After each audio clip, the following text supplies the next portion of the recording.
ஆனா அவ்வளவு பெரிய யாகத்தை தனியா செய்ய முடியாது இல்லையா? அதனால பல ரிஷி முனிவர்கள் கிட்ட போய் உதவி கேட்கிறாரு. ஆனா எல்லா முனிவர்களும் என்ன 100 வருடங்கள் நடக்க போற யாகமா, ஆள விடுறா சாமி, அத்தனை வருஷம் நாங்க உன் கூட வந்து யாகத்துல உட்கார்ந்து இருந்தா நாங்க என்ன ஆகிறது அப்படின்னு சொல்லி உதவி செய்ய மறுத்துடுறாங்க.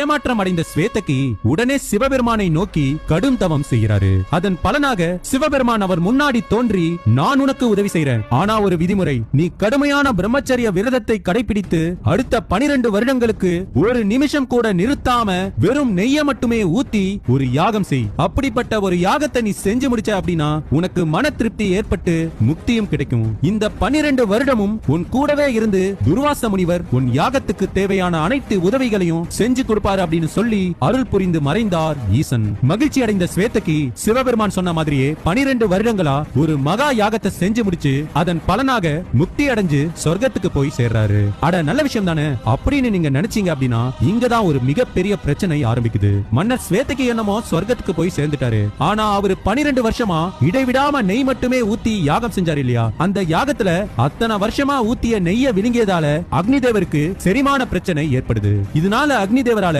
அதுக்கப்புறம் உலகத்துல நடத்தப்பட்ட வேற எந்த ஒரு யாகத்தையும் ஏத்துக்கொள்ள முடியல. இத சரி பண்றதுக்காக அக்னி தேவர் பிரம்மதேவர் கிட்ட போய் உதவி கேட்கிறாரு. அதுக்கு பிரம்மதேவர் ஒரு பெரிய காட்டை காமிச்சு, இந்த காண்டவ வனத்தை நீ போய் சாப்பிடு, உனக்கு